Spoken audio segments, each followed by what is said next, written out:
أعوذ بالله من الشيطان الرجيم بسم الله الرحمن الرحيم ولقد جاء رسولنا إبراهيم بالبشرى قالوا سلاما قال سلام فما لبث أن جاء بعجل حنيذ فلما رأى أيديهم لا تصل إليه نكرهم وأوجس منهم خيفة قالوا لا تخف إنا أرسلنا إلى قوم لوط وامرأته قائمة فضحكت فبشرناها بإسحاق ومن وراء إسحاق يعقوب قالت يا ويلتى أألد أنا وأنا عجوز وهذا بعلي شيخا إن هذا لشيء عجيب قالوا أتعجبين من أمر الله رحمة الله وبركاته عليكم أهل البيت إنه حميد مجيد فلما ذهب عن إبراهيم الروع وجاءته البشرى يجادلنا في قوم لوط إن إبراهيم لحليم أواه منيب يا إبراهيم أعرض عن هذا إنه قد جاء أمر ربك وإنهم آتيهم عذاب غير مردود ولما جاءت رسلنا لوطا سيء بهم وضاق بهم ذرعا وقال هذا يوم عسير وجاءه قومه يهرعون إليه ومن قبل كانوا يعملون السيئات قال يا قوم هؤلاء بناتي هن أطهر لكم فاتقوا الله ولا تخزوني في ضيفي أليس منكم رجل رشيد قالوا لقد علمت ما لنا في بناتك من حق وإنك لتعلم ما نريد قال لو أن لي بكم قوة أو آوي إلى ركن شديد قالوا يا لوط إنا رسل ربك لن يصلوا إليك فأسر بأهلك بقطع من الليل ولا يلتفت منكم أحد إلا امرأتك إنه يصيبها ما أصابهم إن موعدهم الصبح وليس الصبح بقريب فلما جاء أمرنا جعلنا عاليها سافلها وأمطرنا عليها حجارة من سجيل منضود مصومة عند ربك وما هي من الظالمين ببعيد صدق اللہ مولانا العظیم. اس سے ہونے کی وجہ سے وقت 2-4 میں زیادہ لگ رہا ہے اور آیات بھی زیادہ پڑھی جا رہی ہیں. آج ہم نے سورہ ہود کی آیت نمبر 69 سے لے کے 83 تک 13-14 آیات موضوع کے مطابق 12واں سپارہ یہاں پہ 7 رکوع اور نصف ہوا ہے.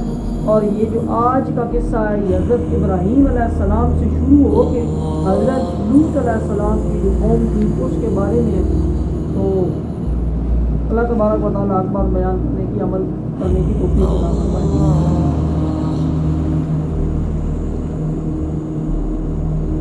مہینہ بھی چھوٹا آیا ہے اور موضوع آج بڑا عجیب ہے. ارے بیٹا آپ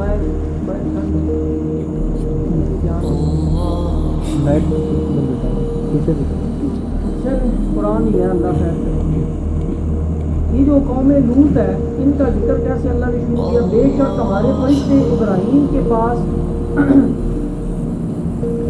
لڑکوں کی شکل میں آئے. بے شک ہمارے فرشتے ابراہیم علیہ السلام کے پاس خوشی لے کے آئے, خوشخبری لے کے آئے اور بولے سلام ہو آپ پر. کہا سلام. پھر کچھ دیر نہ کی پھر کچھ دیر بھی نہ ہوئی کہ ایک بچڑا بنا ہوا لے کر آئے. پھر جب دیکھا کہ ان کے ہاتھ کھانے کی طرف نہیں پہنچتے تو ان کو اوپرا سمجھا, یعنی اجنبی سمجھا اور جی میں ان سے ڈرنے لگے. یعنی اپنے من میں ابراہیم علیہ السلام ان سے ڈرنے لگے. بولے فرشتوں نے جواب دیا ڈریے نہیں, ہم قوم لوط کی طرف بھیجے گئے. اور اس کی بیوی کھڑی تھی, وہ ہنسنے لگی کہ ابراہیم علیہ السلام کی بیوی پاس تھی. تو ہم نے اسے اسحاق کی خوشخبری دی اور اسحاق کے پیچھے یعقوب کی خوشخبری دی.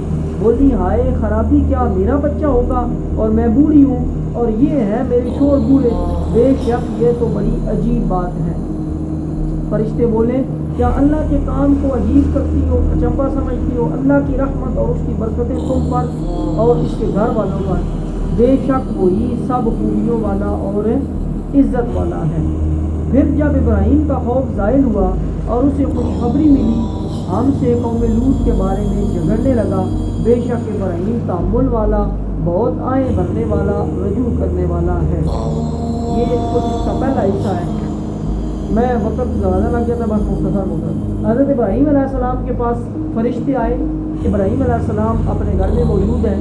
روایات کچھ اس طرح سے بتائی جاتی ہیں کہ ابراہیم علیہ السلام بغیر مہمان کے کھانا نہیں کھاتے، اور تقریباً 15 دن ہو چکے تھے ابراہیم علیہ السلام کے یہاں کوئی مہمان نہیں آیا تھا. ابراہیم علیہ السلام میں نے پہلے بھی بتا رکھا ان کی لگی ہوئی ہے تسبیح تراویح سنو ان کو ربنا ورب الملائکۃ والروح، یہ سن کے تو اپنا سارا ریوڑ اس کے پیچھے دے دیا کہ صرف یہ مجھے سناؤ. اتنی اللہ کی تعریف سبحان پاک ہے اللہ کو سے سب تعریف اللہ کے لیے کر. تو ابراہیم علیہ السلام کے پاس ریوڑ مویشی بہت زیادہ تھے.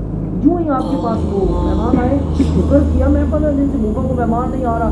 مہمان آئے، انہوں نے آتی خوشخبری دی، خوشخبری لے کے آئے، سلام کہا، اور جواب ابراہیم علیہ السلام علیہ السلام کا آپ نے دیر ہی نہیں لگائی، جلدی سے بچڑا بنا ہوا لے آئے یا بنا کے لے آئے یا بنوایا گیا جو بھی. بچڑا سامنے آیا، جب سامنے رکھا تو آپ ابراہیم علیہ السلام انہیں کہتے ہیں کہ یہ کھاؤ، اور وہ کھا نہیں رہے. اس وقت یہ رواج تھا کہ اگر آپ کے یہاں کوئی مہمان آتا ہے اور وہ آپ کی ضیافت آپ کی دعوت ٹھکراتا ہے، یعنی وہ نہیں کھاتا، تو اس کا مطلب ہے کہ وہ آپ کے ساتھ کوئی دشمنی کا یا کوئی نقصان پہنچانے کا یا جنگ کا ارادے سے آیا ہے. یعنی جو جنگ کرنے آتا تھا نا وہ آپ کے ساتھ پھر کھانے میں شامل نہیں. تو جب ابراہیم علیہ السلام وہ بیٹھے ہیں، انہوں نے کھانا پیش کیا ابراہیم علیہ السلام نے فرشتوں کو، وہ انسانی شکل میں تھے، انہوں نے کھانا نہیں کھایا تو ابراہیم علیہ السلام گھبرا گئے، ڈر گئے کہ یہ شاید میری جنگ کے لیے لڑائی کے لیے آئے. لیکن آگے سے فرشتوں نے یہ کہا کہ آپ پریشان نہ ہوں، ٹھیک ہے، ہم اللہ کی طرف سے بھیجے ہوئے ہیں اور ہم اللہ کی فرشتے ہیں، اور ہمارا آنے کا مقصد ہم نے لوط علیہ السلام کی قوم کے پاس جانا ہے. ہم نے کدھر جانا ہے؟ لوط علیہ السلام کی قوم کے پاس. ابراہیم علیہ السلام کے غالباً بھتیجے تھے، ٹھیک ہے، بار اللہ معاف فرمائے، فی الحال ڈائری میں نہیں ہے کچھ، ٹھیک ہے. تو اب جو جب یہ آئے ان کے پاس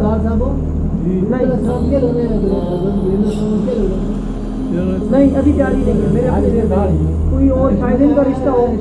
اچھا باہر وہ جناب جب آئے یہاں پہ تو انہوں نے کہا آپ پریشان نہ ہو، ہم کھانا اس لیے نہیں کھا رہے ہیں کہ ہم فرشتے ہیں، فرشتہ اس چیز سے ماورا ہے بھوک سے، اور اللہ کی حکمت کی انہوں نے اپنا راز کھول دیا، بتا دیا کہ ہم فرشتے ہیں. پھر ابراہیم علیہ السلام تھوڑا تسلی میں بھی مختصر ہو سر ابراہیم علیہ السلام تسلی میں ہوئے. ابراہیم علیہ السلام نے اور انہوں نے ساتھ ہی یہ جب باتیں ہو رہی تھی تو قرآن کہہ رہا ہے، یہ سیدھا قرآن ہے، ابھی تفسیر وقت یہ آتی نہیں. بیوی ساتھ کھڑی ہے، اور کون سی دو بیوی ہیں، حضرت ابراہیم علیہ السلام کی حضرت سارہ اور حضرت ہاجرہ. حضرت ہاجرہ رضی اللہ عنہ جو رضی اللہ عنہ یا سلام اللہ علیہ وہ حضرت اسماعیل علیہ السلام کی بات ہے، اور پہلے وہ موجود تھے حضرت اسماعیل علیہ السلام. حضرت ابراہیم کی اولاد موجود تھی، حضرت بھائی ہاجرہ میں سے حضرت اسماعیل علیہ السلام موجود. اور پھر اس موقع پہ آ کے تو جو بیوی ان کی کھڑی تھی وہ ساتھ حضرت سارہ کھڑی تھی. تو حضرت سارہ کو خوشخبری دی کہ آپ کے ہاں اللہ اولاد پیدا فرمائے گا، اور کیا اولاد دے گا آپ کو؟ اسحاق علیہ السلام پیدا ہوں گے آپ کے بطن سے. اور صرف اسحاق علیہ السلام کی خوشخبری نہیں دی، ساتھ پوتے کی بھی خوشخبری دی کہ آپ کے پیٹ سے اسحاق علیہ السلام پیدا ہوں گے، اور اسحاق علیہ السلام کا آگے بیٹا یعقوب پیدا ہوں گے. یعنی اس عورت کا بیٹے کی بھی خوشخبری اور ساتھ پوتے کی بھی خوشخبری. تو وہ بڑی خوش ہوئی اور انہیں عجیب لگا. انہوں نے کہا اب عیسیٰ کی وہ ادھر لکھا ہوا ہے 99 سال، دن کو میں نے تفسیر صراط الجنان پڑھی ہے تو اس میں 92 سال لکھا ہوا ہے. ہر 90 92 99 100 اتنی عمر ہے ان کی، اور آپ علیہ السلام کی 120 سال عمر لکھی ہوئی ہے ابراہیم علیہ السلام کی. انہوں نے کہا ان کی عمر 120 سال ہے، میری عمر 90 100 95 92 98 ہے. تو بات یہ اب ہم تو بوڑھے ہو گئے، ہماری اب اولاد کدھر؟ تو فرشتوں نے کہا آپ کیوں پریشان ہوتی ہے، یہ اللہ کی دین ہے، اللہ کا کام ہے. وہ کس طرح؟ اور اسحاق علیہ السلام آئے، ان سے یعقوب اور آگے ساری بنی اسرائیل چلی، جتنا پیچھے ہم نے سارا پڑھا ہے. تو 1 لاکھ سے زیادہ پیغمبر ان کی اولاد کے اندر، 1 لاکھ کم بیچ 1 لاکھ 24 ہے، اور 1 لاکھ سے زیادہ بنی اسرائیل کے اندر حضرت ابراہیم علیہ السلام، اس لیے آپ کو جد الانبیاء کہا جاتا ہے. یہ ساری باتیں چیزیں ہوئی ہے. انہوں نے اصل مقصد کچھ اور ہے، ٹاپک کچھ اور ہے. جیسے بندہ بات شروع کرتا ہے، آپ حافظ صاحب آئے، آپ صفدر صاحب آئے، ادھر بیٹھے، پھر ادھر سے اٹھ کے نا ادھر چلے گئے فلان جو اصل مقصد. انہوں نے آتے ہی کہا کہ ہم آئے اصل میں لوط کی انسان کی قوم کو عذاب کرنے کے لیے. تو ادھر ان کے ساتھ باتیں ہوئی، باتیں ہونے کے بعد کھانا نہ کھایا، کھانا نہ کھانے کی وجہ بتائی، پھر ان کو بیٹوں کی خوشخبری سنائی. پھر آگے سے ان کی بیوی نے یہ باتیں کی تو ساتھ انہوں نے کہا جی اللہ جو ہے نا وہ بہت خوبیوں والا ہے، عزت والا ہے. پھر جب ابراہیم علیہ السلام کو خوشخبری کی وجہ سے خوف جاتا رہا اور یہ کہ یہ تو اللہ کے فرشتے ہیں، پھر انہوں نے کہا جی آپ اب وہ بات ہے کہ آپ کہہ رہے ہو لوط کی قوم کو عذاب کرنے کے لیے آئے. کیوں بھائی؟ وہ اللہ سے فرشتوں سے لڑائی کی ابراہیم علیہ السلام نے. قرآن کہہ رہا ہے فلما ذهب عن ابراہیم الروع وجاءت البشرى يجادلنا في قوم لوط، وہ قوم لوط کے بارے میں فرشتوں سے جھگڑا کرنے لگے کہ کیوں جا رہے ہو عذاب کرنے کے لیے. میں نے ایک روایت میں پڑھا کہ ابراہیم علیہ السلام نے کہا کہ کیا ادھر جو ہے نا 40 بندے بھی نہیں ہیں مسلمان؟ انہوں نے کہ اگر 40 بندے بھی مسلمان ہو تو کیا تم عذاب ان پر کرو گے؟ انہوں نے کہا جی نہیں ہم نہیں کریں گے. فرشتوں نے کہا پھر کہا 30، انہوں نے کہا نہیں کریں گے. انہوں نے کہا اگر 20 بھی مسلمان ہو نہیں. پھر کہا 10. اینڈ ابراہیم علیہ السلام نے کہا اگر ایک بھی مسلمان ہو تو کیا تم ان پر جا کے عذاب کرو گے؟ انہوں نے کہا جی نہیں. تو انہوں نے کہا پھر ایک اللہ کا نبی لوط، نبی کا تو کبھی بھی انکار نہیں ہے، نبی تو کم سے کم پھر مسلمان ہے نا، تو پھر جا کے کیوں عذاب؟ انہوں نے کہا ہم نہیں، ہمیں اوپر سے حکم آیا ہوا ہے تو ہم اس کو ٹال نہیں سکتے، ہماری ڈیوٹی ہے، ہم آئے ہم نے جا کے عذاب کرنا ہے. پھر بے شک ساتھ اللہ فرما رہا ہے کہ لیکن ہمارا معاملہ بھی ہے. جب معراج سے آپ سر تشریف لے کے آ رہے ہیں 50 نمازیں لے کے، تو موسیٰ علیہ السلام تھے نا، وہ 50 زیادہ نے، پھر 45 40 35 30 25 20 15 10 5 آ کے ادھر بات ہوگی. پھر آپ نے فرمایا ہو شرم آندی اور 5 تے پڑھ نہیں تھا. اسی لیے ابراہیم علیہ السلام بھی جیسے موسیٰ علیہ السلام ہماری آسانی، ابراہیم علیہ السلام بیچ میں آسانی کا ذریعہ بنے قوم لوط سے عذاب بچانے کے لیے کہ یار ان کو وقت دینا چاہیے، کیا پتہ توبہ کر لیں بخشے جائے، کیا پتہ سمر جائے ان کا معاملہ. لیکن انہوں نے کہا جی ہمیں اللہ نے حکم دیا. پھر اللہ نے قرآن میں فرمایا ان کا ابراہیم بے شک ابراہیم تحمل والے ہیں، یا حلیم، یعنی یہ تحمل اور بردباری، یہ کہتے ہیں کہ ابھی تھوڑا تحمل کیا جائے عذاب کے معاملے میں. اور ساتھ فرمایا ابا منیب، اور بہت آئے کرنے والا اور بہت آوزاری کرنے والا، اللہ کی بارگاہ میں بہت درد سے رونے والا. اور منیب کا کیا مطلب ہے؟ منیب کا یہ مطلب ہے جب کسی اور کے اوپر اگر تکلیف آتی ہے تو اس کو بھی اپنا درد محسوس کرنے والا. اب فرشتے ہیں قوم لوط کے اوپر عذاب کر، منیب میرے بچے کا نام ہے، میں نے اپنے بچے کو مخاطب کیا، گھر جا کے بتائے گا.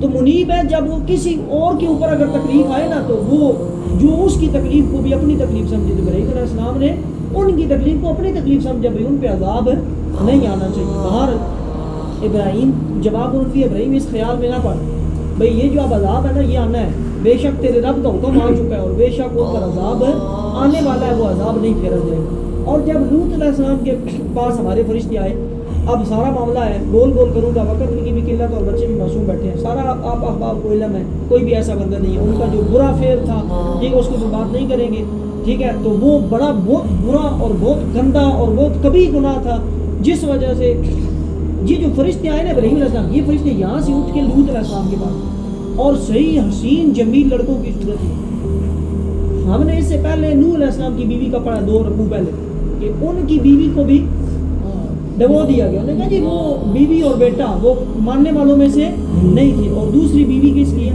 لوط علیہ السلام. جب بچے ان کے وہ فرشتے نوانی شکل میں گھر آئے نا لڑکوں کی شکل میں، تو لوط علیہ السلام آگے وقت کی جب لوط کے پاس ہمارے فرشتے آئے اور اسے ان کا غم ہوا، لوط علیہ السلام دکھی ہو گئے، پریشان ہو گئے. کیوں؟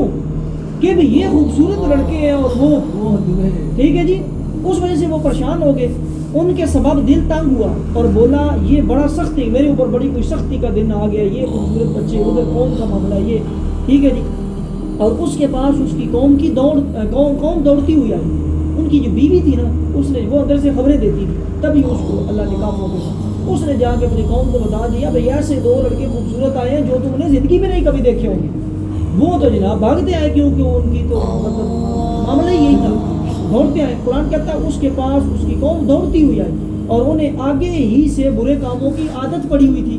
کہا اے قوم یہ میری قوم کی بیٹیاں ہیں، یہ تمہارے لیے ستھری ہیں، تو اللہ سے ڈرو اور مجھے میرے مہمانوں میں رسوا نہ کرو. یہ میرے مہمان آئے ہوئے ہیں لہذا ان کے ساتھ میرا اللہ کے آگے میری عزت رکھو، ان مہمانوں کے ساتھ ایسا معاملہ نہیں کرو. قوم کی بیٹیاں تمہارے پاس موجود ہیں، اللہ نے عورتیں تمہیں دی ہوئی ہیں، تم اچھا ان کے ساتھ نکاح کرو، اچھی طریقے سے اپنا معاملہ کرو، ادھر مجھے رسوا نہ کرو. مہمان آئے ہوئے ٹھیک ہے جی. کیا تم میں ایک آدمی بھی نیک چلن نہیں ہے کہ ایک بھی نہیں ہے کہ نیک کو جو دوسروں کو سمجھائے. یار خدا کا حکم ہے جس طرح بتا درد سے ڈر رہا ہوتا ہے، درد سے تکلیف سے یار اللہ کا نام ہے مطلب یہ گناہ کے اندر نہیں پڑو. بولے تمہیں معلوم ہے، آگے سے قوم نے کیا جواب دیا، تمہیں معلوم ہے کہ تمہاری قوم کی بیٹیوں میں ہمیں مطلب لڑکیوں کے ساتھ نہیں ہے، ہمارا معاملہ ادھر ہے. تم ضرور جانتے ہو جو ہماری خواہش ہے. قرآن کی بھی سیدھی آیت ہے، جو ہم چاہتے ہیں وہ تمہیں پتہ ہے، ہم لڑکوں کی طرف مائل ہیں لڑکیوں پر. بولے اے کاش مجھے تمہارے مقابل زور ہوتا یا کسی مضبوط پائے کی پناہ لیتا، یعنی میرے پاس اتنی طاقت ہوتی ہے، اتنے میرے ماننے والے ہوتے کہ تم اب اس